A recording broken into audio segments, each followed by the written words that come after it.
Metal Jesus here, and today I am with local game collector John Riggs. Thanks so much for having me. Dude, awesome having you here. I appreciate you inviting me. I wanted to showcase 10 great Famicom games. Now, these are games you don't need to know any Japanese for. You can just pick them up and go for it. Now, what's awesome about this is that the Famicom is actually the Japanese version of the NES. Right. So this is a cool option for you guys if you're looking for something a little different. Something new. Let's take a look. Let's go for it.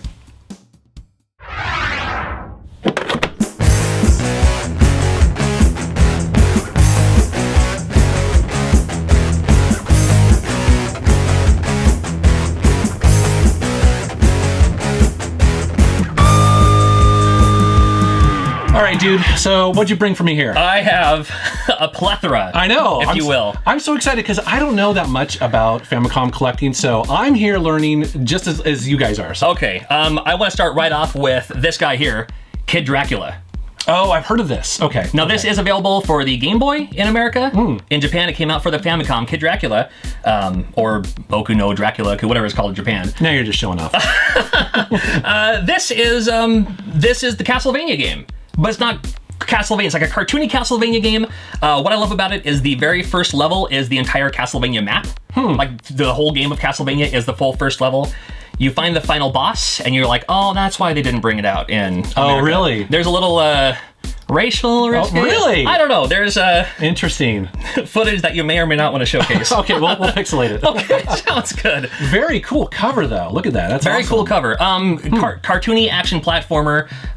There are power-ups along the way, so you can turn into a bat and fly through parts of the level. You can have better power-ups for your weapon and everything. Totally worth finding. If you're looking for Famicom games, right near the top of my list, I'll look out for that one. All right, good tip. This guy look familiar? Jason Voorhees? Splatterhouse. Oh, yeah, Splatterhouse. They did make an SD Splatterhouse game for the Famicom. Again, cartoony action platformer, but Splatterhouse on a Nintendo system. Interesting. How cool is that? Yeah, that's awesome. SD Splatterhouse. SD comes up in Japan a lot. Japanese stands for Super Deformed. It's the cutesy version. Cutesy version of Splatterhouse, and you still have your action. Is it bloody or? It's bloody in the Nintendo sense. It's okay. If blood is green, yes. It's gotcha. Zombies, of course. Yeah, of course. Okay. Of course. All zombies must die, and it's okay to do that. Yes, absolutely. Yes. Cool. This I have to showcase. This is Ghostbusters 2. America did get a Ghostbusters 2. It wasn't this Ghostbusters 2. Oh, interesting. This is very, very cool. This is a much better Ghostbusters 2. They sometimes call it New Ghostbusters 2. It actually says new right there in a very small print, but this, if you see one that looks like this, is the one to get. It's top down. You choose 2 Ghostbusters, and you can choose if you want to play as Lewis. You can do that too. Okay. Even Winston is playable. Winston's not always playable in a Ghostbusters game. Plays Winston in this one. 2 buttons. One of them is to use your zapper. What's it called? Your Ghostbuster unit. Yeah, the thing. Yeah. One guy uses that. The other button. I haven't seen it so long. Yeah. I don't remember. The other button uses the ghost trap. Okay. And this is such a fun game. This is so cool to go through. It takes after the movie, so it plays like the movie. Oh, cool. So I'll have to check that out. Actually. The first level is the courthouse, and you have the Scolari brothers, whatever the name of the characters are. Awesome. Pretty popular in America, only because it should be. This is the Parodius series. Oh, dude, I love this series. Oh, dude. And this is... Cute 'em up. This is a cute 'em up. I like saying that, cute 'em up. You can play as several characters from Konami games. Some of them may not look familiar because they're kind of exclusive to Japanese. But total, if you love the Gradius series, it's a parody of that, hence the name Parodius. Yeah. These are really fun games. I've only recently started digging into this series, but it's pretty awesome. I mean, I like it because, again, it's always fun. It's colorful. Oh, yeah. You know, there's usually like candy or some sort of weird stuff going on that you're like trying to dodge or shoot or pick up. Right. There is a little bit of something for everyone, and it's just the enemies are crazy. The music is oftentimes hilarious because it's a very bouncy-go-lucky version of a song that you're probably familiar with, like Stars and Stripes Forever and stuff like that. And again, that cover is awesome. I love the covers on these Famicom games. Wow, these are awesome. Okay. Not just the cover, but the entire case is awesome on this one, and this is Star Wars. Yeah, when he first bust these out of his box, I was like, your ooh. eyes, something about you and Star Wars. I know. Eyes just... me and Star Wars, I know. This takes place in Star Wars Episode 4. You play as Luke Skywalker. You start with the lightsaber. Huh. Right off the bat. I can't help you on that one. But this has a lot like the Super Nintendo Star Wars, Super Star Wars. It plays a lot like that. Okay. You go through, you can use your lightsaber. You can, like Darth Vader shows up at the end of the first level, but then you hit him once and he turns into a scorpion. So there's some weird aspects that kind of... See, that is so bizarre. Threw in there. But I love that how creative and crazy that is. Like for a Star Wars collector standpoint, right? Anything so bizarre like that, you're like, I have to own it. And then there are not just the action parts, but there are also the where you're actually flying around and shooting down the other TIE fighters and all that too. So there's multiple elements in this game, and it just looks all shiny. It is like C-3PO. Ooh, that was actually made from recycled C-3PO. And Yeah. What happened there? Had to bring up a fighter on this one. Not that you can read it. It's called Joy Mecha Fighter, or sometimes called Joy Mech Fighter. It's a 2D fighting game for Nintendo. This is one of those games that came out late in the system, and just like America, when games are released late in the system, they kind of go under the radar because now people have moved on to Super Nintendo or Super Famicom at this time. Totally worth playing. It's a 2D fighter for Nintendo. You know, sometimes some of the best games come out at the end of a console's life cycle because they know how to program for it. They know all the tricks. Right. You know, so I don't know if that's the case with this one. I mean, does it look good? It looks great. It has that, you can see the cover, that's one of the characters on there. Oh, okay. It has the Rayman style animation where the animation looks super, super awesome and smooth because it's not connected to anything. So the head, the body, the arms and legs are kind of separate from each other. You have a lot of fun with that one, and just a fun 2D fighter, and just very, very cutesy and cartoony. Cool. Made by Nintendo. Gotta love it. Wow. Did you know, kind sir, that Kid Niki, Radical Ninja, one of my favorite Nintendo games, spike-haired ninja kid, throws a sword around. Did you know there's a Kid Niki 2? No, but I'm not the right person to ask. Did you know there's a Kid Niki 3? Not until right now. Okay, well, Kid Niki 3 pretty much sucks. Okay. Don't worry about that. Actually, it's not a bad game. It has very little to do with the first two. But Kid Niki 2 is totally worth having. Okay. It's a continuation of the first one. Same idea. Plays a little ninja kid, twirl the sword around, great power-ups. All right, so first of all, I'm starting to notice a trend here, and that is that they're really colorful in their cartridge colors. I mean, like we've had blue, we've had clear, black. And now we have, I mean, they kind of look crazy. Like we had a lot of gray, right? There was no, I don't think there's any restriction on the shells for Famicom games. Like this one literally says it's from the company Ireme, so it says Ireme right on there. Yeah. And yeah, you're right. With America, we had the Federation of Neutrality gray on most of, unless you're a Legend of Zelda, but they're owned by Nintendo, so of course they can get away with it. I love that. I love how creative they got. And then sometimes the back of the cover even shows you a picture of the gameplay. Right, that's actually pretty handy, you know. I wish we had that on digging through old Nintendo games. You don't know what the game looks like just from the cover. Yeah. That's an actual picture of the gameplay on the back there. So Kid Niki 2, definitely one to pick up. Great power-ups. You can turn into an elephant. I mean, there's other power-ups on there. That's totally make it worth playing. Awesome. Love it. Don't know if these guys look familiar to you. They are the Samurai Pizza Cats. Not even a little bit, but they sound awesome. I love pizza, samurai, cats. Cats? I love all of those things. Yeah. This was an animated series that came out in America for a small time. It came out in Japan, of course. Samurai Pizza Cats came out in America. Very, very cult following in a... Yeah, you gotta watch it. It was more word of mouth, I guess. Didn't last very long in America. That name, though, is pretty cool. Samurai Pizza Cats, you can't go wrong. This gameplay, totally awesome too. Kind of a cartoony, again, with the cartoony action platformers that we never got. But this game, right off the bat, you can choose from several of the characters in the game. Each one of them has their own gameplay elements. So one of them can fly for a short distance. One of them can smash rocks with his hammer. You know, so you have to switch back and forth between the characters. To advance in your gameplay. It makes give it a little challenge there, but that's cool. Totally fun, totally worth having. Samurai Pizza Cats, and again, it's called Samurai Pizza Cats. Yeah. How can you go wrong? That sounds awesome. It is awesome. This one should be right up your alley. Okay. It's called Holy Diver. Holy Diver!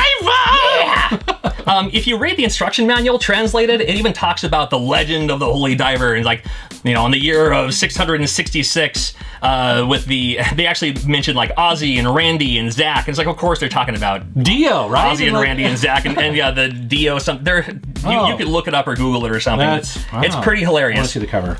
Go for it. Straight up a Castlevania clone. Okay. And there's nothing wrong with that. Super, super hard game. It's still a Castlevania clone, but absolutely worth having. And if nothing more, just for the name alone. Yeah, and you have to say that like, Holy Diver! When you ask for that personally, when you ask for that at a next time you're at the convention or something like that, yeah, you can't just call it Holy Diver. There's a curse involved, I think, if you do that. Yeah. You actually have to sing it like that. Yes. Give it your best Ronnie James Dio. Yep. Finally on this list, this is a game called Wai Wai World 2. Wai Wai World Tour. 2. Wai Wai World 2. There is a first one. First one's not bad. This one's much better. Wai Wai, from what I understand, is the sound effect for like a crowded area. Like there's too many things happening. And in this game, there are too many things happening. This is, not to use Smash Brothers as the example, but this is like the Konami version of let's put all of our best characters into one game. Oh, cool. And play as that. So in this game, you can play as Simon Belmont. You can play as Bill from Contra. You can play as Goemon from Legend of Mystical Ninja. And several other characters that maybe didn't make their way over to America.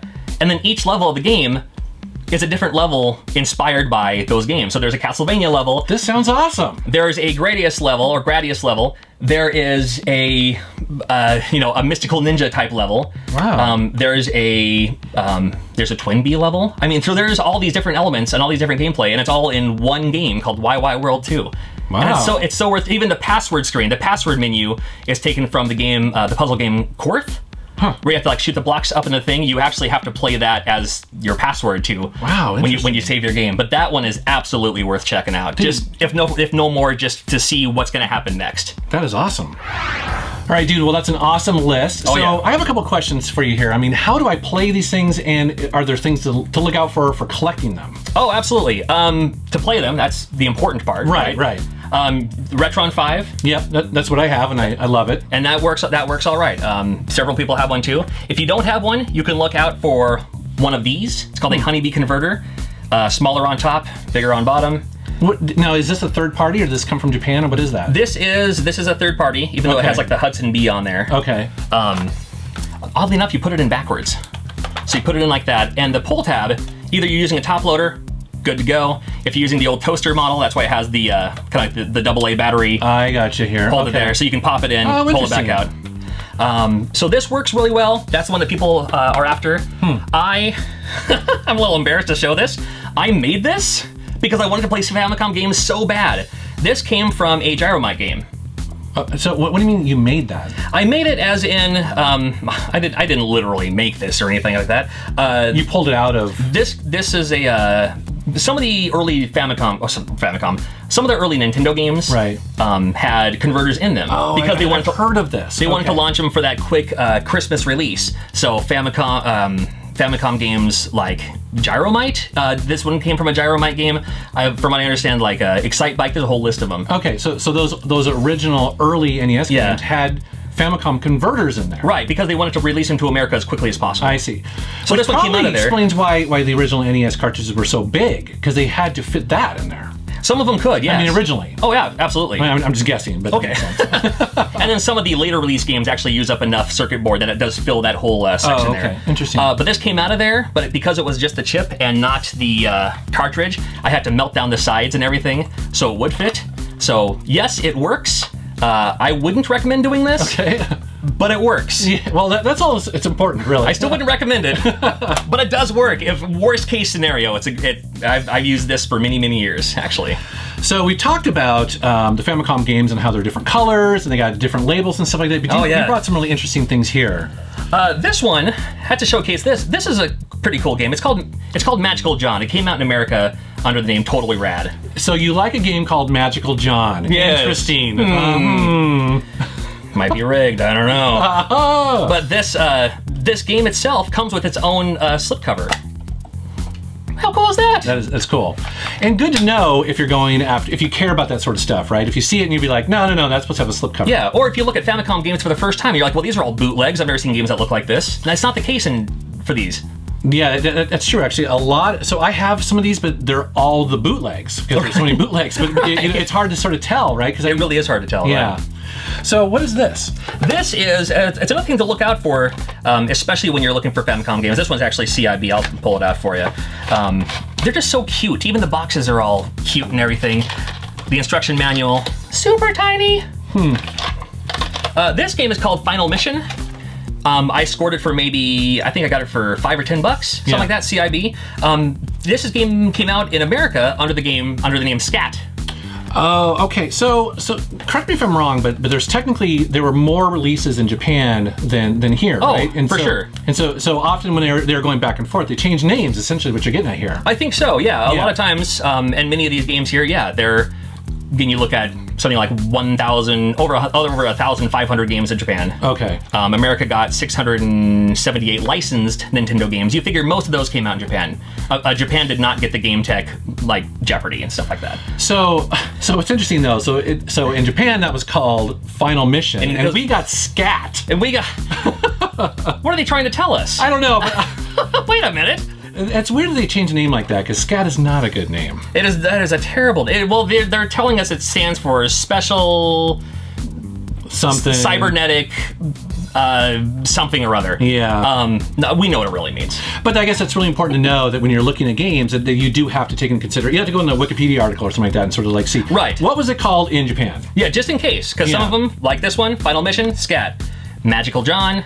It was totally rad, and maybe you might say that, oh, this is going to be such a cool game, and you play it, and you're like, I already have it, and so it's a couple of things to look out for when you start collecting Famicom. Well, you touched on something that has really piqued my interest. Is that so? I'm a relatively new NES collector, right? And I kind of got into it a little bit late, and the reason why I say that is because it's almost impossible now to find some of these games at a reasonable price. Yes. But what I love about is that very few people know to collect Famicom yet. Yes. I mean, it's almost like a little. I mean, the whole system is kind of in North America is a bit of a hidden gem that way. Not anymore. Well, open your mouth. Good Lord. But I mean, make it harder for me. But a lot of these games, like as you mentioned, are reasonably priced. Oh, sure. Compared to the NES, version of it. Sometimes. Yeah, I picked this up for $10 from a reputable seller. They know what they're selling. They know they know what they have their hands on. Right. $10. Scat, you buy it in America, you find it at a convention or maybe at a game store.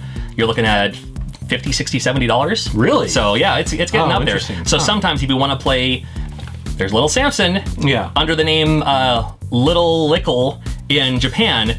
It's going to be much more cost efficient for you if you just want to play that game anyway. The other thing too is that a lot of times these are available also digitally on the Virtual Console. Yes, absolutely. And so that's a nice option for people, especially in Nintendo formats or systems. So that's awesome.